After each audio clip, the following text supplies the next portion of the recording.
Votre appartement est plus proche de l'aéroport. Ma sœur hurlait après le portier quand je suis entré dans le hall. 4 enfants, assis sur des valises derrière elle, pleuraient. Ma mère se tenait à côté d'Anna, pointant l'ascenseur du doigt, comme si elle pouvait me forcer à apparaître par pure volonté. Je me tenais à environ 3 mètres de là, les bras croisés, et j'ai regardé toute la scène se dérouler. Carlos a gardé une voix professionnelle et assurée. Madame, il n'est pas sur la liste des visiteurs autorisés. Le visage d'Anna est devenu rouge. C'est mon frère. Appelez-le ici, tout de suite. Carlos a jeté un coup d'œil dans ma direction, cherchant une confirmation. J'ai secoué la tête une seule fois. Il s'est tourné vers ma sœur et a gardé un ton neutre. Je suis les instructions du résident, madame. Je me suis retourné et j'ai marché jusqu'à l'ascenseur. J'ai appuyé sur le bouton du 12e étage. La porte s'est refermée sur la voix de ma mère, qui hurlait quelque chose à propos de la famille et de la cruauté. Je n'ai pas tout saisi. Laissez-moi vous raconter comment j'en suis arrivé là. Mardi soir, 3 jours plus tôt, à 20h47, je suis entré dans mon appartement et j'ai laissé tomber mon casque de chantier sur le comptoir de la cuisine. Mes bottes de sécurité se sont détachées près de la porte et ont atterri avec un bruit sourd. La veste que j'avais portée toute la journée avait encore de la poussière de cloison sèche incrustée sur les épaules, provenant du chantier. Je travaille comme ingénieur en construction sur le projet Southlope à Chicago. C'est une tour résidentielle de 22 étages qui se construit plus vite que la ville ne peut approuver les permis. J'ai 29 ans et je ne tape pas de clous ni ne coule de béton moi-même. Mon travail consiste à gérer les plans, à examiner les permis, à planifier les inspections et à m'assurer que les entrepreneurs ne construisent pas accidentellement quelque chose qui s'effondrera dans 5 ans. Mon appartement est petit, mais il est à moi.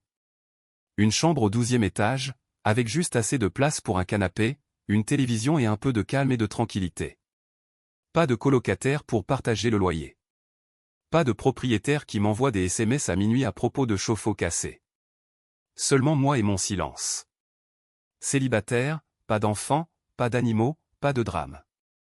Du moins, c'est ce que je croyais.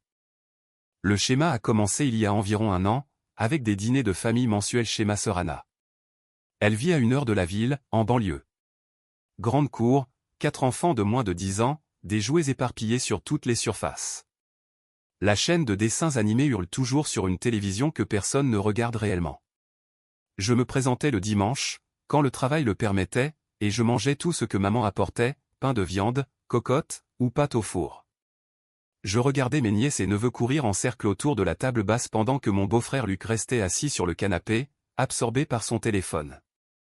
Il y a environ 6 mois, j'aidais ma mère à sécher la vaisselle dans la cuisine quand Anna est entrée. Elle avait cette expression sur le visage, mâchant sa lèvre inférieure comme elle le fait quand elle veut quelque chose. « Je peux te parler une seconde ?» J'ai posé l'assiette que j'étais en train d'essuyer. « Bien sûr. »« Qu'est-ce qui se passe ?»« J'ai besoin de nouveaux pneus. » Je savais déjà où ça allait. « D'accord, genre bientôt. » Le garagiste a dit que la bande de roulement était dangereuse, surtout avec les enfants dans la voiture. J'ai regardé ma mère.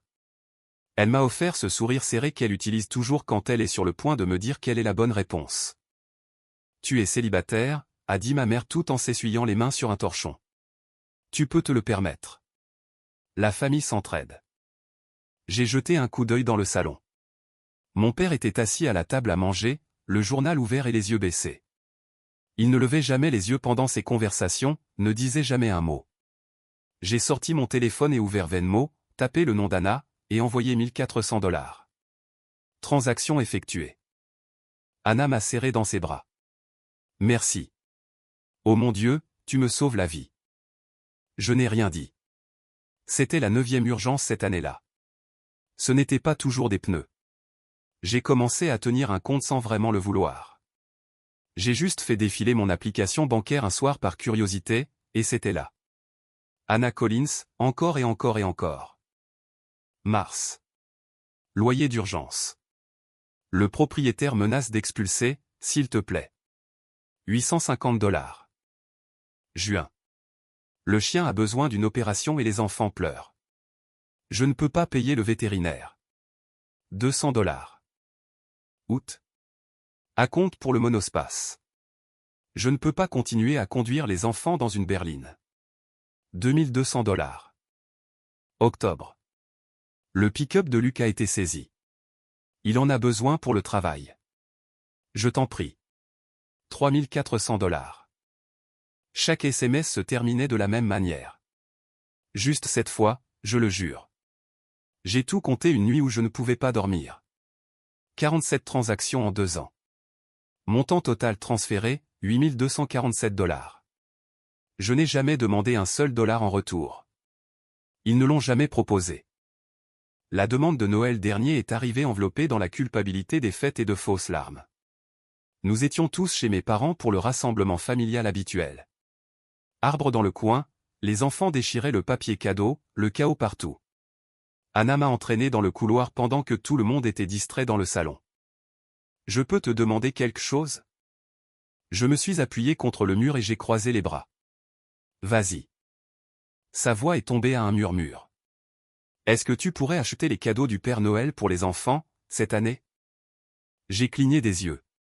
Que s'est-il passé? Luc a été licencié le mois dernier et nous arrivons à peine à payer le loyer. Ses yeux ont commencé à briller. Les larmes étaient réelles, elles le sont toujours. Les enfants ont besoin d'iPad pour l'école et je leur ai déjà dit que le Père Noël allait les apporter. J'ai senti le piège se refermer sur moi. Si je disais non, 4 enfants se réveilleraient le matin de Noël sans rien de la part du Père Noël. Si je disais oui, je financerais un autre de ces mensonges. Combien? 800 $. Je les ai trouvés en solde chez Target. J'ai dit oui. J'ai acheté 2 iPad mini et les ai emballés dans du papier rouge et vert avec de petits rennes imprimés. J'ai regardé les enfants crier et sauter le matin de Noël comme si c'était le plus beau jour de leur vie. 2 semaines plus tard, je suis passé chez Anna pour une visite rapide. Les 2 iPads étaient posés, ouverts, sur le canapé. L'un jouait à TikTok, l'autre à Roblox. Pas une seule application scolaire en vue. J'ai vérifié l'Instagram de Luc le soir même. Il avait publié des photos de Top Golf 3 jours avant qu'Anna ne me dise qu'il avait été licencié. Je ne lui ai rien dit. J'ai juste cessé de croire tout ce qu'il me racontait. Les phrases sont devenues un scénario. Les plus grands succès de ma mère, en boucle. J'aurais pu les écrire, les numéroter, et en faire un carton de bingo. La famille s'entraide. Tu as de la chance d'être célibataire, sans responsabilité. L'argent ne fait pas tout, mais l'amour, si. Quand nous serons vieux, tu comprendras. Mon père ne contribuait jamais beaucoup à ces conversations. Il restait assis dans son fauteuil inclinable, les yeux rivés sur la télévision ou enfoui dans le journal, et laissait ma mère gérer toute la conversation, toutes les demandes, toute la culpabilisation. J'ai réalisé quelque chose une nuit alors que j'étais allongé dans mon lit, fixant le plafond et incapable de dormir. Je n'étais pas leur fils. J'étais leur plan de retraite. J'ai vérifié le profil Facebook de ma mère une fois, par curiosité morbide. J'ai fait défiler quelques années en arrière et j'ai trouvé une publication datant du moment où j'avais commencé mon travail d'ingénieur. Si béni d'avoir un fils qui prend soin de nous. Je n'habitais plus à la maison depuis 11 ans. Mardi soir, 20h47. J'avais des restes de pizza au réfrigérateur et un rapport structurel de 87 pages ouvert sur mon ordinateur portable. L'inspection des permis était prévue pour demain matin, et en cas d'échec, le projet ferait face à une pénalité de retard quotidienne de 40 000 $. Mon patron avait été très clair, l'échec n'était pas une option. Je devais examiner les calculs de charge, les emplacements des barres d'armature et les codes PSI du béton. Je devais être concentré et efficace. Mon téléphone a vibré sur le comptoir. Le nom d'Anna s'est affiché. Mon estomac s'est immédiatement noué, comme d'habitude. Chaque message de ma sœur commençait de la même manière. Amical et décontracté au début. Puis venait la demande. J'ai ouvert le message. Petite question. J'ai répondu, quoi? 3 points sont apparus et ont disparu. Puis sa réponse est arrivée. Luc m'a fait la surprise d'un voyage à Honolulu. J'ai fixé l'écran et j'ai attendu la suite. On part demain à 14h. Tellement excité. J'ai répondu lentement, c'est génial. Je ne comprenais pas pourquoi elle me disait ça. Nous ne partagions généralement pas nos plans de vacances. Puis le message suivant est apparu. Nous sommes à 20 minutes de chez toi. On dépose les enfants pour 10 jours. Leurs sacs sont déjà faits. Mon cerveau a complètement cessé de traiter l'information. J'ai relu le message, puis une troisième fois. J'ai tapé, les mains tremblantes, quoi? Je n'ai pas donné mon accord. Sa réponse est arrivée instantanément, comme si elle s'attendait à ma réaction. Détends-toi. Maman a ton double des clés. Elle nous laisse entrer. Les enfants sont tellement excités de voir tonton. 20 minutes. Elle ne demandait pas la permission, elle m'informait. Je me suis levé du canapé et j'ai commencé à faire les 100 pas dans mon petit salon. J'ai lu les SMS encore et encore pour m'assurer que je ne comprenais pas mal quelque chose. Mon cerveau a fait remonter un souvenir d'il y a 3 ans. J'étais en voyage d'affaires à Milwaukee quand mon appartement a eu une petite fuite de tuyaux. Rien de grave, mais assez pour que mon voisin du dessous appelle l'entretien de l'immeuble. J'avais donné mon double de clé à ma mère pour que l'homme de la maintenance puisse entrer et réparer. Elle avait promis de me rendre la clé quand je rentrerais à la maison. Elle ne l'a jamais fait. J'ai fait défiler mon fil de discussion avec Anna et j'ai cherché toute mention de ce voyage. J'ai cherché les mots Honolulu, vacances, enfants ou garde d'enfants. Rien. Pas un seul message.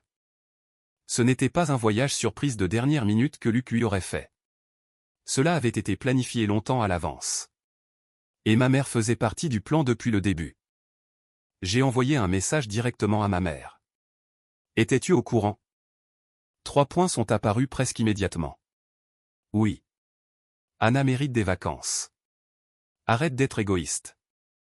J'ai fixé ce message sur mon écran pendant ce qui m'a semblé être une minute entière. Puis, quelque chose à l'intérieur de moi est devenu glacial. Je n'ai pas crié. Je n'ai pas jeté mon téléphone à travers la pièce. Je n'ai pas frappé un mur ni rien cassé. Je suis juste devenu très, très calme. J'ai composé le numéro de la réception de mon immeuble et j'ai appuyé sur le bouton d'appel. 2 sonneries plus tard, une voix familière a répondu. Réception. Ici Carlos. Salut, Carlos. C'est le résident de l'unité 12G. Bonsoir, monsieur. Est-ce que tout va bien? J'ai besoin de refaire mes serrures ce soir. C'est une situation d'urgence. Il y a eu une brève pause. Y a-t-il un problème de sécurité dont je devrais être conscient? Oui. Ma voix est sortie plate et sans émotion. Ma mère a une copie non autorisée de la clé de mon appartement, et elle pourrait tenter d'entrer dans mon unité demain sans mon consentement. Une autre pause. Plus longue cette fois. En fait, monsieur, votre mère a appelé la réception plus tôt aujourd'hui.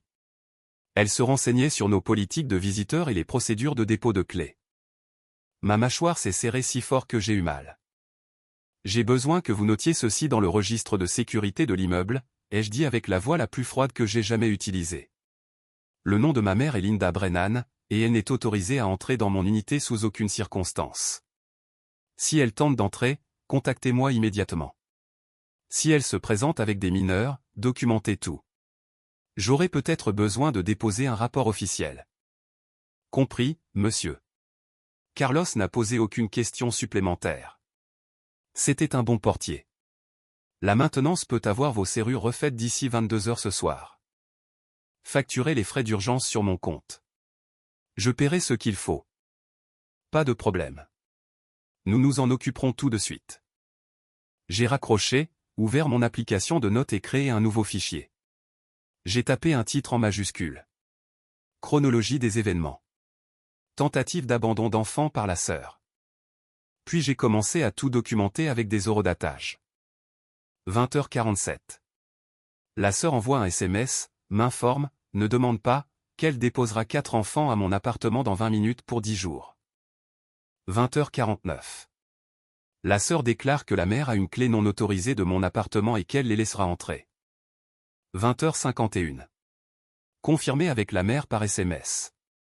Elle était au courant de ce plan. Elle y participait activement. 20h53.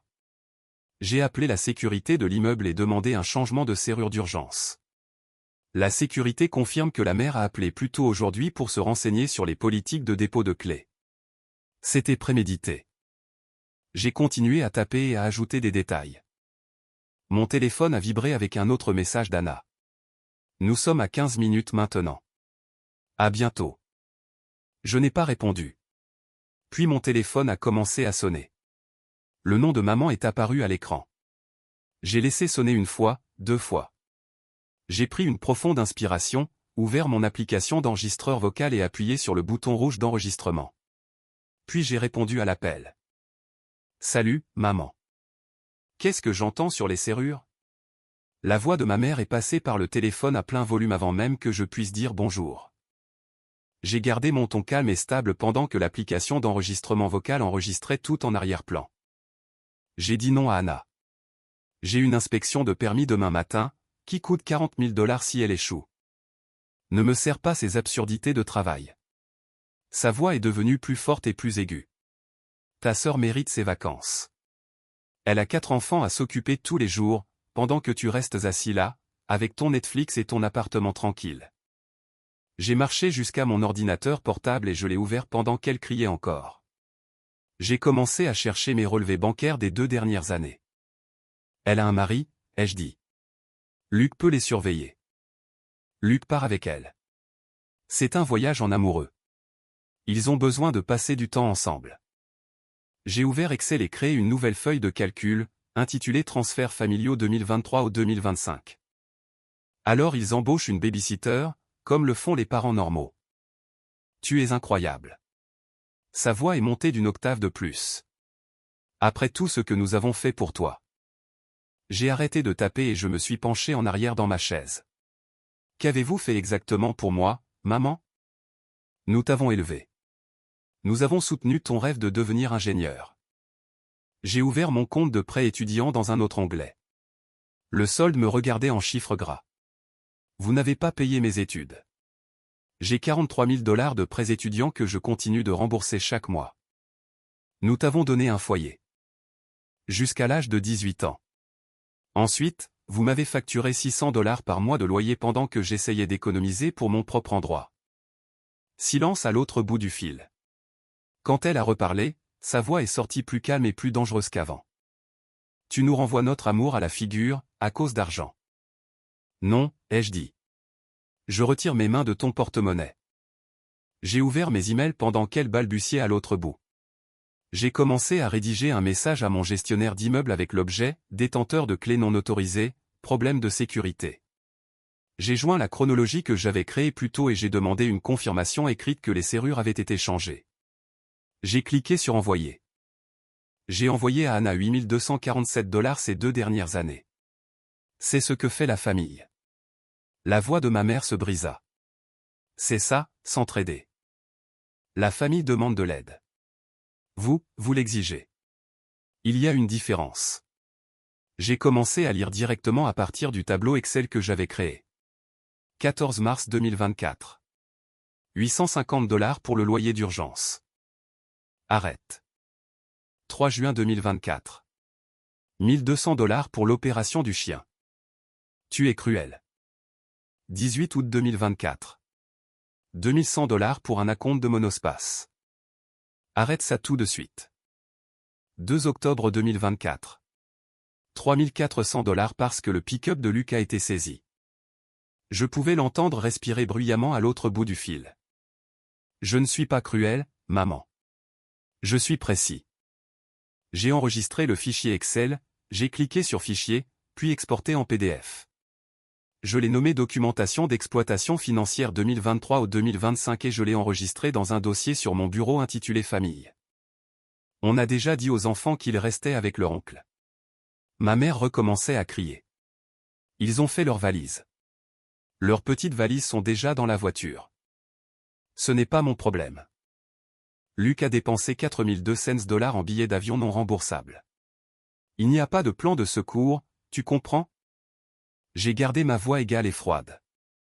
Alors vous n'auriez pas dû faire des plans qui nécessitaient mon consentement sans me demander mon consentement au préalable.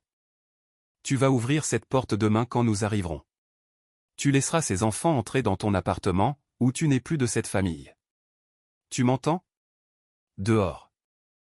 J'ai laissé le silence s'étirer pendant quelques secondes. D'accord. D'accord, quoi? D'accord. Alors je suis, dehors, pour toi. Si c'est le prix à payer pour avoir des limites, je le paierai. Espèce d'égoïste, j'ai raccroché. J'ai ouvert mes SMS et j'ai trouvé le contact de mon père. Je ne lui avais probablement pas envoyé de message directement depuis 6 mois. J'ai tapé un message, mes mains tremblant encore sous l'effet de l'adrénaline. Maman vient de me dire que j'étais dehors de la famille, parce que je ne prendrai pas les enfants d'Anna pendant 10 jours sans préavis. Je voulais que tu entendes ma version avant qu'elle ne t'appelle. J'ai joint l'enregistrement vocal de toute la conversation téléphonique que je venais d'avoir avec maman. J'ai cliqué sur envoyer. 2 coches bleues sont apparues immédiatement. Il l'avait lu. Aucune réponse n'est venue. 5 minutes plus tard, mon téléphone a sonné à nouveau. Le nom d'Anna s'affichait à l'écran. J'ai répondu, quoi? Elle pleurait, sanglotant bruyamment au téléphone. Maman a dit que tu lui avais raccroché au nez. Elle m'a dit que j'étais dehors de ma famille. Ça semblait être un moment naturel pour mettre fin à la conversation. S'il te plaît, a-t-elle étouffé entre ses sanglots. S'il te plaît, fais juste ça pour nous. Luc a dépensé 4200 $ pour ce voyage. Je n'aurai jamais d'autres vacances comme ça de toute ma vie. J'ai senti quelque chose se tordre dans ma poitrine, cette culpabilité familière commençant à s'insinuer. Tu peux te permettre 4200 $ pour un voyage à Honolulu, mais tu ne peux pas te permettre 800 $ pour une babysitter. C'est différent. Sa voix est passée de pleurs à colère en une demi-seconde. Le voyage est pour nous, pour notre mariage. Une babysitter est juste quelqu'un assis là pendant que les enfants existent. Anna, écoute-toi. Tu ne comprends pas. Tu es célibataire. Tu ne sais pas ce que c'est que d'avoir besoin d'une pause dans ta propre vie. Ma mâchoire s'est serrée. Je travaille 60 heures par semaine sur un chantier de construction. Je rentre épuisé chaque jour. La différence, c'est que je ne fais pas de mon épuisement ton problème. Tu me dois ça. Sa voix est devenue calme et froide. J'ai donné à maman et papa des petits-enfants, 4. Qu'est-ce que tu leur as donné, toi? Rien. Mon visage est devenu complètement vide. Qu'est-ce que tu viens de dire? Tu m'as entendu. La voix d'Anna était stable maintenant, plus de pleurs. Je leur ai donné des petits-enfants. De beaux petits-enfants qui leur rendent visite chaque semaine, qui les appellent au téléphone et qui donnent un sens à leur vie. Tu ne leur as rien donné. Alors oui, tu nous dois ça. Je leur ai donné 8247 $. Je t'ai donné 8247 $ pour des couches, des pneus, des iPads, le pick-up de Luc, et toutes les autres urgences qui sont survenues pendant 2 années consécutives. Nous n'avons pas demandé ça. Tu l'as demandé 47 fois. J'ai tous les SMS enregistrés. Silence. Tu comptes. Tu tiens réellement un compte. Je ne compte pas. Je documente. Tu es fou. Non, ai-je dit. J'ai fini. Ne venez pas à mon immeuble demain. Vous n'entrerez pas. J'ai raccroché avant qu'elle ne puisse dire un autre mot. J'ai ouvert la discussion de groupe familial, maman, papa, Anna et moi. Personne n'y avait posté quoi que ce soit depuis des semaines. J'ai tapé un message, mes mains tremblant encore. Pour l'information, on ne m'a pas demandé de faire du babysitting. On m'a informé à 20h47 ce soir que des enfants seraient déposés à mon appartement dans 20 minutes. J'ai refusé. Ma porte ne s'ouvrira pas demain. J'ai cliqué sur envoyer. J'ai immédiatement coupé le son de toute la discussion. À 22h14, quelqu'un a frappé à ma porte. J'ai regardé par le Judas. 2 hommes de maintenance avec des boîtes à outils. J'ai ouvert la porte et les ai regardés travailler en silence. Ils ont retiré l'ancien pêne dormant et la poignée de porte, en ont installé de nouveau avec des clés fraîches. Le processus entier a pris environ 20 minutes. Quand ils ont fini, l'un d'eux m'a remis 2 nouvelles clés. Ce sont les seules copies. Gardez-les en lieu sûr. Merci. Après leur départ, j'ai vérifié mes emails. Nouveau message du gestionnaire de l'immeuble. Selon votre demande, Linda Brennan a été retirée de la liste des visiteurs autorisés. Le portier Carlos a été informé de la situation. Veuillez nous faire savoir si vous avez besoin d'autre chose. Je me suis assis sur mon canapé dans l'appartement sombre, toutes les lumières éteintes. J'ai commencé à imaginer à quoi ressemblerait demain. 4 enfants pleurant dans le hall, ma sœur hurlant, ma mère pointant du doigt, tout le monde fixant la scène. Peut-être que je devrais simplement les laisser monter, juste cette fois. Épargner cette gêne à tout le monde. Mon téléphone a vibré. Notification Instagram. Anna avait posté une nouvelle story. Je l'ai ouverte. Elle était chez Target, avec un chariot plein de maillots de bain. Des couleurs vives partout, 6 ou 7 différents empilés. La légende disait, j'ai hâte de vivre la vie insulaire. La culpabilité s'est évaporée comme de la vapeur. J'ai fait une capture d'écran de la publication, je l'ai ajoutée au dossier de documentation que j'avais créé, et j'ai noté l'horodatage. Nuit précédant le voyage d'urgence qui n'était censément pas censé avoir de plan de secours. Jeudi, 13h18. J'étais assis dans un café à 2 pâtés de maison de mon immeuble et je fixais l'écran de mon ordinateur portable. L'inspection des permis s'était terminée 1 heure plus tôt, à midi. Nous avions réussi. Pas de pénalité de 40 000 $. Le soulagement aurait dû être plus agréable que ce qu'il était. Mon téléphone a vibré sur la table. Le nom d'Anna est apparu avec un nouveau message. À 15 minutes d'ici. Je n'ai pas répondu, j'ai juste regardé l'écran jusqu'à ce qu'il s'éteigne à nouveau. J'ai fermé mon ordinateur portable et je me suis dirigé vers la fenêtre. J'ai regardé la rue en contrebas et j'ai attendu. À 13h33, un monospace argenté s'est garé le long du trottoir, devant mon immeuble. Anna est sortie du siège conducteur. Luc est sorti du côté passager. Ma mère est sortie par la porte coulissante à l'arrière. Puis les enfants sont sortis, les 4, âgés de 4, 6, 8 et 9 ans. Luc a commencé à sortir des valises du coffre. Je les ai comptées, 6 au total. J'ai pris mon café et je suis sorti du café. Je suis entré par l'entrée latérale de mon immeuble. Anna hurlait déjà après Carlos au moment où je suis entré dans le hall. Ma mère se tenait à côté d'elle, les bras croisés et son doigt pointant vers l'ascenseur, comme si elle pouvait me forcer à me matérialiser par pure volonté. Carlos a gardé sa voix calme et professionnelle. Madame, je suis les instructions du résident. Les 4 enfants étaient assis sur la pile de valises derrière eux. Le plus jeune pleurait. L'aîné avait un iPad et des écouteurs, complètement déconnectés du chaos qui l'entourait. Luc se tenait à l'écart, les mains dans les poches, l'air mal à l'aise et évitant le contact visuel avec tout le monde.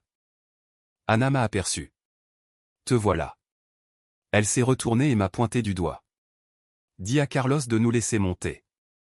Je me suis rapproché et j'ai gardé ma voix calme. Carlos suit mes instructions. Ma mère a fait un pas en avant, le visage déjà en train de rougir. Tu nous fais honte en public. Vous vous êtes fait honte vous-même quand vous avez essayé de déposer 4 enfants à mon appartement sans demander la permission au préalable. On t'a dit hier soir. La voix d'Anna est montée d'un autre niveau. J'ai sorti mon téléphone et j'ai ouvert mes SMS. J'ai tourné l'écran vers Carlos pour qu'il puisse lire clairement. 20h47 hier soir, à 20 minutes d'ici. Ça, ce n'est pas demander, c'est tendre une embuscade. Carlos a jeté un coup d'œil à l'écran et a hoché la tête une fois, mais n'a rien dit. J'ai ouvert mon application bancaire et j'ai affiché l'historique des transferts. J'ai tourné l'écran vers Carlos à nouveau. 8 247 $ en 2 ans. C'est pourquoi il pense que mon appartement est le leur, au lieu d'être le mien. Les yeux de Carlos se sont légèrement écarquillés tandis qu'il parcourait la liste des transactions. Il regardait ma sœur avec une expression complètement différente sur le visage, maintenant. Un couple en tenue de sport qui traversait le hall s'est arrêté net et a fixé la scène qui se déroulait devant eux.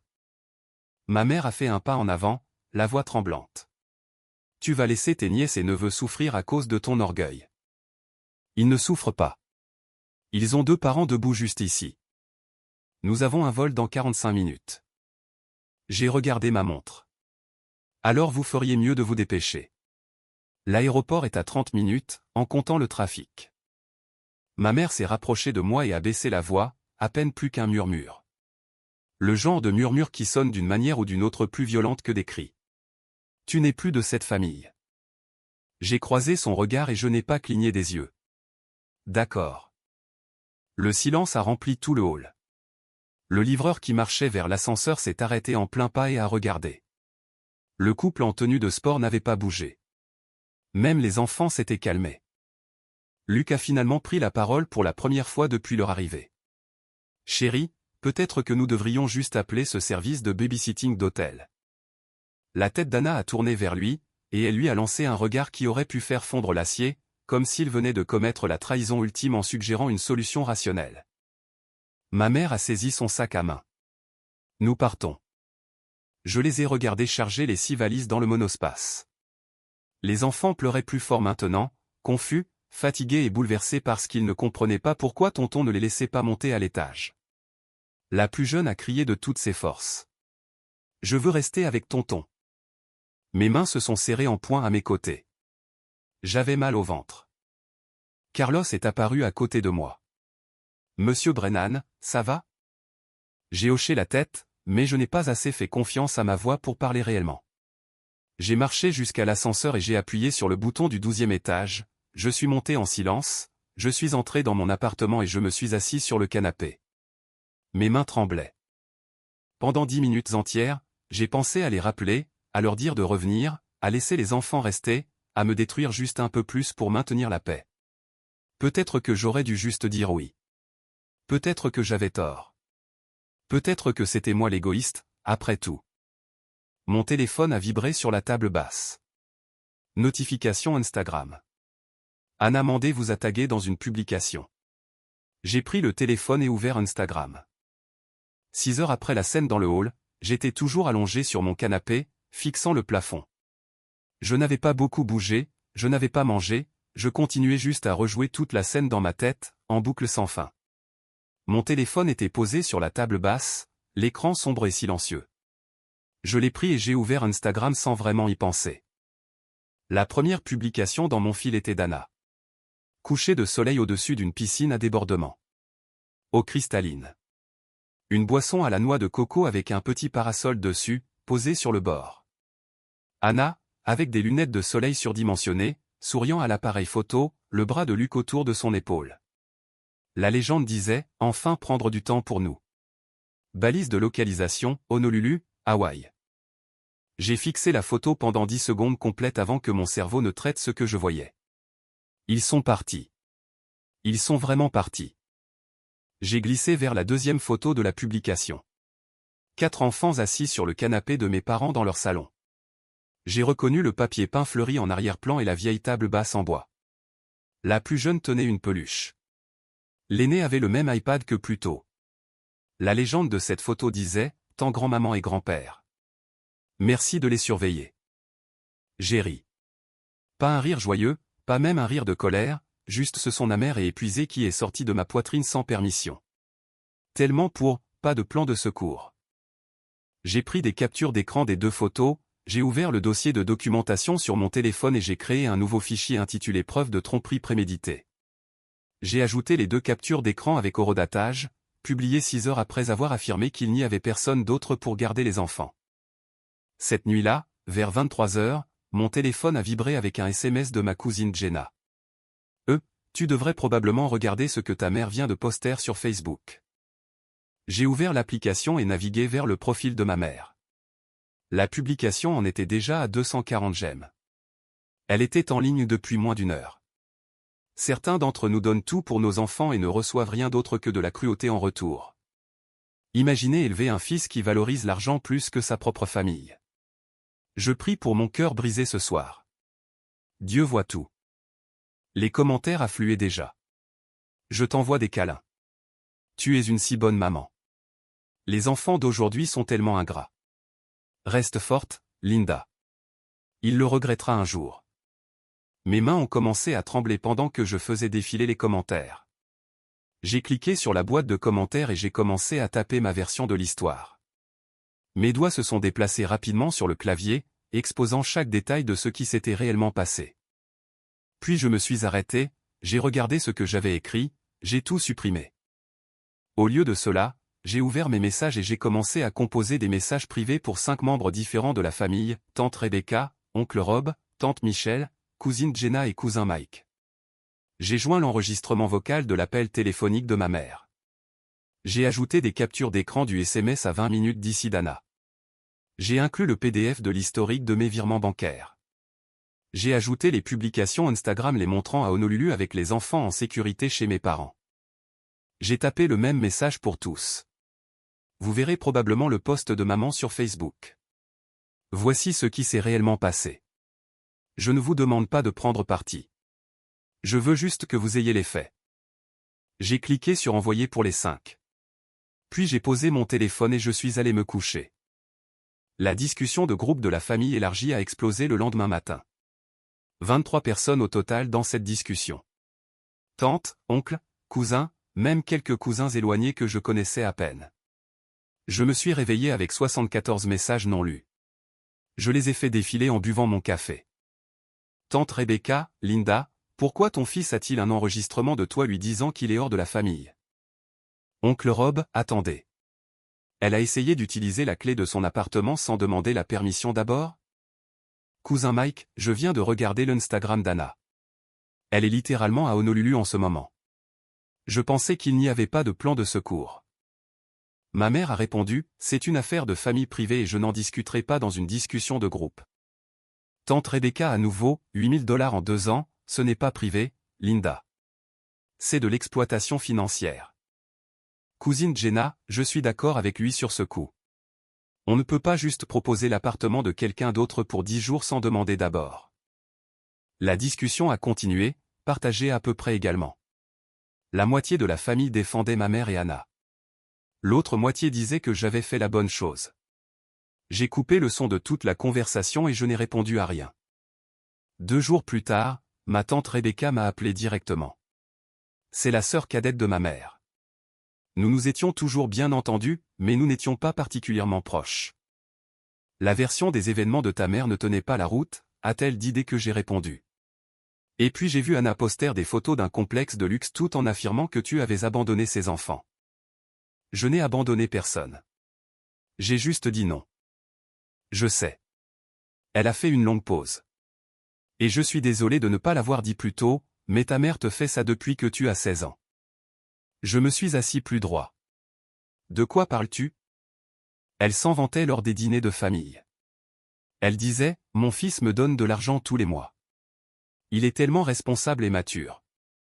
Tu travaillais chez Burger King et tu gagnais $9 de l'heure. Ma gorge s'est serrée.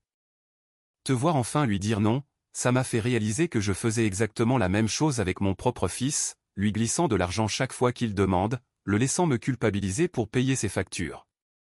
Peut-être que je peux arrêter aussi. Nous avons parlé pendant encore 20 minutes. Quand nous avons raccroché, j'ai ressenti quelque chose que je n'attendais pas, la validation. Le même après-midi, j'ai ouvert mon application bancaire et j'ai commencé à parcourir mes paiements automatiques. J'ai trouvé quelque chose que j'avais complètement oublié. Paiement récurrent Anna Collins 4 cents par mois, envoi automatique le premier de chaque mois. Je l'avais configuré il y a 18 mois après qu'Anna m'ait appelé en pleurant parce qu'elle n'arrivait pas à gérer son budget correctement. Elle avait promis que ce n'était que temporaire, juste jusqu'à ce qu'elle se remette sur pied. J'avais envoyé $7,200 automatiquement, sans même y penser. J'ai cliqué sur le paiement et j'ai fait défiler jusqu'à l'option d'annulation. Annuler le paiement récurrent. Êtes-vous sûr? J'ai cliqué sur oui. Puis j'ai ouvert Venmo et j'ai changé tous mes paramètres en privé. J'ai désactivé l'option permettant aux gens de me demander de l'argent. J'ai bloqué le compte d'Anna entièrement. Mes épaules se sont immédiatement senties plus légères. Une semaine plus tard, j'ai trouvé un thérapeute en ligne via BetterHelp et j'ai réservé ma première session vidéo. Je lui ai raconté toute l'histoire du début à la fin, le monospace, les SMS d'urgence, les iPads de Noël, la confrontation dans le hall, les publications Instagram, tout. Elle a écouté sans m'interrompre et a pris des notes sur un bloc-notes jaune. Quand j'ai fini, elle a posé son stylo et s'est penchée en arrière dans sa chaise. Ce que vous décrivez s'appelle la parentification financière. Votre famille vous traite comme un troisième parent et un guichet automatique personnel depuis que vous avez commencé à travailler à l'adolescence. J'ai bougé inconfortablement. N'est-ce pas juste ce que signifie être l'aîné de la fratrie? Non. Sa voix était ferme mais douce. C'est de l'exploitation. Vos parents étaient censés vous protéger des fardeaux financiers des adultes. Au lieu de cela, ils ont instrumentalisé votre sens de l'obligation et du devoir familial. Je suis resté assis en silence pendant quelques secondes, laissant cela s'imprégner. Comment vous sentez-vous maintenant? Demanda-t-elle. J'y ai réfléchi. Plus léger. 3 semaines après l'incident du hall, j'ai eu mon premier week-end complet de congé depuis des mois. Pas de SMS d'urgence demandant de l'argent. Pas d'appel téléphonique rempli de culpabilité au sujet des obligations familiales. Aucune crise qui nécessitait mon intervention financière immédiate. J'ai dormi jusqu'à 11 h du matin le samedi. La première fois que j'ai fait ça depuis près de 2 ans. Dans l'après-midi, je faisais défiler mon téléphone et j'ai vu une publicité pour un spa près de mon appartement. Massage des tissus profonds. 140 $ pour 90 minutes. Mon premier réflexe a été automatique. J'ai commencé à convertir le prix dans ma tête, c'est un tiers de la facture d'électricité d'Anna. Puis je me suis arrêté. C'était mon argent pour mon corps, qui était endolori et épuisé par mon travail sur le chantier de construction. J'ai pris rendez-vous et j'ai payé sans hésiter. 90 minutes plus tard, je suis sorti de ce spa, mes épaules plus détendues qu'elles ne l'avaient été depuis des mois. Quelque chose dans ma poitrine était différent aussi. J'ai réalisé ce que c'était sur le chemin du retour. C'était l'absence totale de culpabilité. 4 semaines après la confrontation dans le hall, mon père m'a appelé. Je ne me souvenais pas de la dernière fois qu'il avait initié un appel téléphonique avec moi.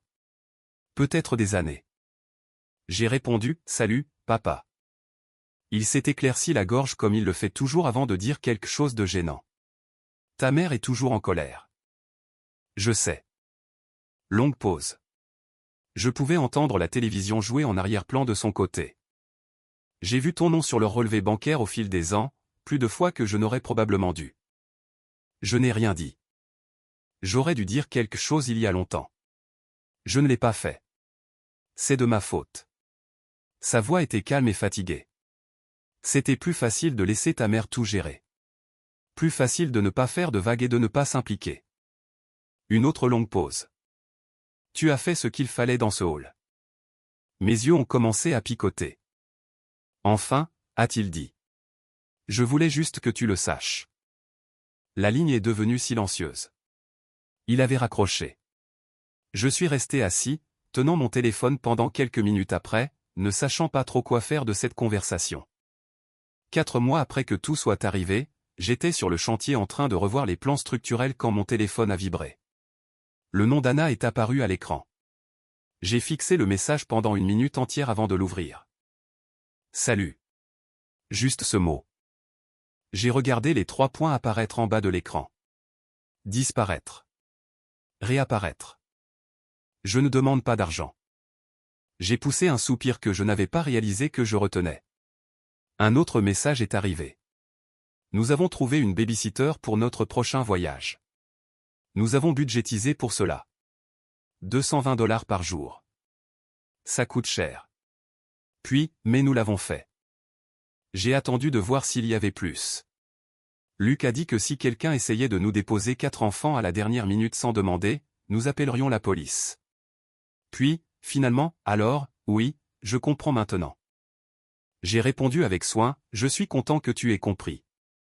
Vous êtes leurs parents. Vous trouverez toujours un moyen. Sa réponse est venue rapidement. Oui. C'était tout. Pas d'excuses, pas de reconnaissance de l'argent que je lui avais donné au fil des ans, pas de réelle responsabilité. Mais le ton était passé de tu nous dois ça à quelque chose de plus neutre et distant. J'allais m'en contenter. Cette nuit-là, je me suis assis sur mon balcon avec une bière et j'ai regardé l'horizon de Chicago. J'ai repensé aux 4 derniers mois, la confrontation dans le hall avec ma sœur qui criait et ma mère me déclarant que j'étais hors de la famille. La trahison sur Instagram montrant qu'ils avaient eu un plan de secours depuis le début. La famille se divisant en 2 dans la discussion de groupe. Le SMS d'Anna aujourd'hui reconnaissant que j'avais peut-être raison. J'ai réalisé quelque chose assis là, dans le calme. Il n'était pas détruit. Anna avait toujours ses 4 enfants et son mari. Ma mère et mon père étaient toujours ensemble. Ils étaient allés à Honolulu et avaient pris leurs vacances. Ils allaient bien. Et moi aussi. Pour la première fois depuis des années, mon compte en banque augmentait au lieu de se vider chaque mois. Plus de SMS de culpabilité à 2 h du matin. Plus de demandes Venmo d'urgence. Plus de sensation d'être un guichet automatique ambulant avec un permis de conduire. Mon refus ne les avait pas détruits. Cela les avait forcés à grandir et à gérer leurs propres problèmes. Et cela m'avait forcé à enfin commencer à vivre ma vie comme si elle m'appartenait vraiment. J'ai fini ma bière et je suis rentré à l'intérieur. 10 mois plus tard, j'ai déménagé dans un nouvel appartement. 2 chambres cette fois, dans un meilleur immeuble sur le côté nord. Une chambre pour mon lit et mes affaires. La deuxième chambre partagée entre un bureau à domicile pour les jours de travail à distance et une véritable chambre d'amis avec un canapé-lit pour les amis qui avaient besoin d'un endroit où dormir. Des amis, pas des obligations familiales. J'ai vérifié mon compte épargne le premier du mois. 11 847 $. Première fois de ma vie d'adulte que j'ai franchi la barre des 10 000 $. L'entreprise de construction m'a promu ingénieur de projet senior. Le salaire est passé de 68 000 $ à 79 000 $. Plus de responsabilités, mais aussi plus de contrôle sur mon emploi du temps et mes projets. La discussion de groupe familial est restée muette sur mon téléphone. Pas de notification, pas de vibration à minuit avec des urgences qui nécessitaient toujours mon compte en banque. Pas de demande Venmo d'Anna. La vie était calme. Novembre est arrivé et mon téléphone s'est éclairé avec un SMS de ma mère. Le premier message direct que j'ai reçu d'elle en 7 mois. Dîner de Thanksgiving chez nous, 15 h. Tu apportes quelque chose? J'ai fixé le message pendant un long moment. J'ai répondu, j'ai des plans. Merci pour l'invitation. Je n'avais pas vraiment de plan. J'allais commander de la nourriture chinoise et regarder du football sur mon canapé en survêtement. Sa réponse est venue 2 minutes plus tard. Plan avec qui? Je l'ai laissé en « lu ». Elle n'a pas insisté. Le jour de Thanksgiving, j'ai vu les photos de famille apparaître sur Facebook. Tout le monde était rassemblé autour de la table à manger de mes parents. Dinde, purée de pommes de terre et tous les plats habituels. Anna et Luc avec les enfants. Mes parents en bout de table souriant à l'appareil photo. Il y avait une chaise vide là où j'étais habituellement assis.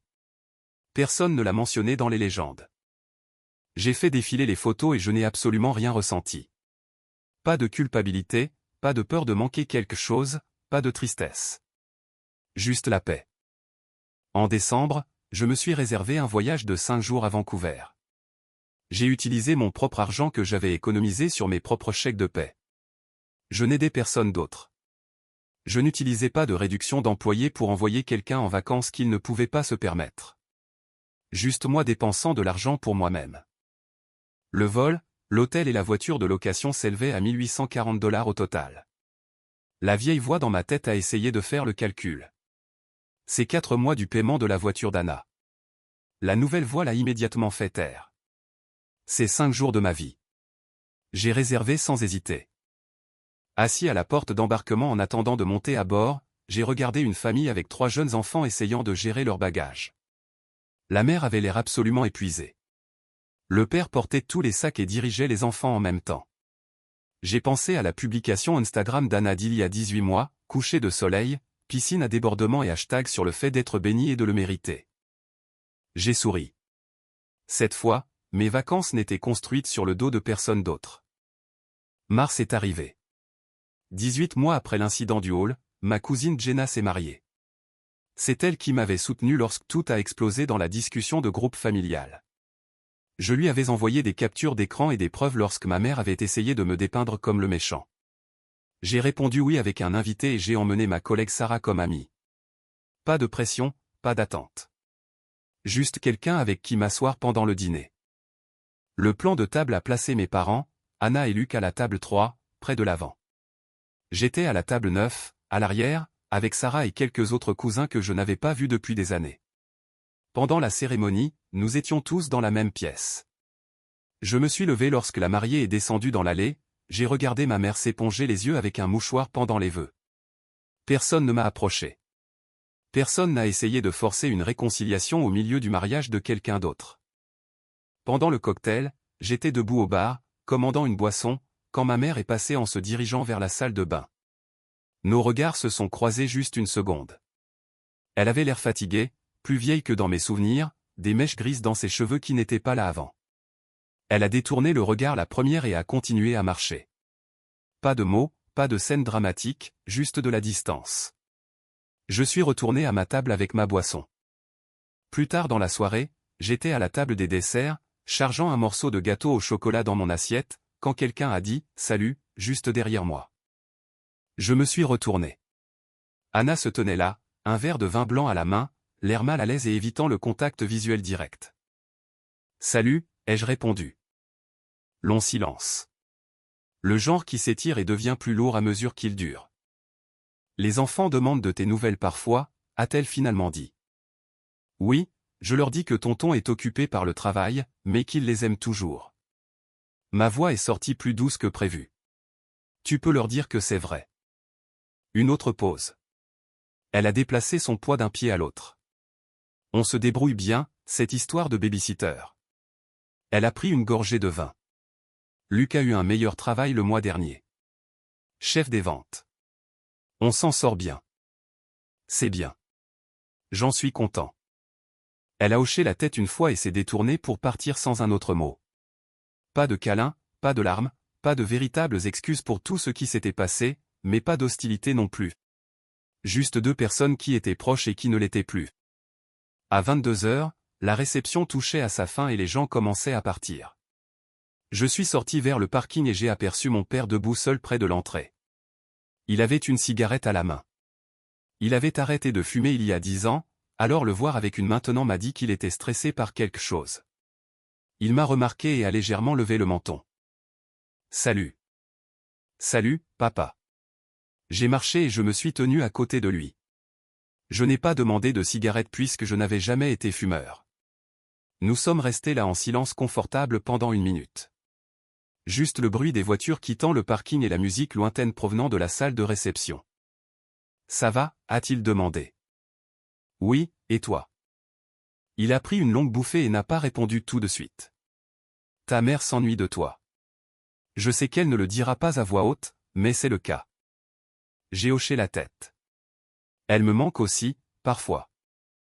Il a fumé en silence pendant quelques secondes de plus, puis a laissé tomber la cigarette et l'a écrasée sous sa chaussure. J'aurais dû dire quelque chose cette nuit-là dans le hall quand tout est arrivé. Je n'ai pas dit un mot, je suis juste resté là. Sa voix était calme et rauque. Je suis désolé pour ça. Ma gorge s'est serrée. Tu le dis maintenant, ai-je réussi à dire. Il a hoché la tête lentement et m'a regardé pour la première fois de la nuit. Tu as bien fait, gamin. De te défendre comme ça.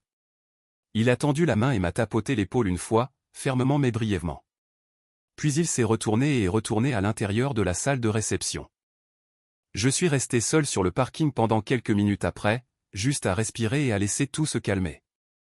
En rentrant chez moi cette nuit-là, j'ai pris l'autoroute avec mes vitres légèrement ouvertes et la radio qui jouait. Free Fallin de Tom Petty est arrivé. J'ai monté le volume. Mon téléphone est resté silencieux dans le porte-gobelet. Pas d'appel manqué, pas de SMS d'urgence qui m'attendait, pas de crise qui nécessitait mon attention immédiate ou mon compte en banque. J'ai pensé à tout ce qui s'était passé au cours des 18 derniers mois et j'ai réalisé quelque chose. Je n'avais pas gagné. Il n'avait pas perdu. Nous avons juste arrêté de prétendre que la dette était la même chose que l'amour. Je suis toujours leur fils. Je me présente toujours au mariage quand je suis invité. Je suis toujours dans les photos de famille, juste à une plus grande distance maintenant. Mais je ne leur dois plus ma vie.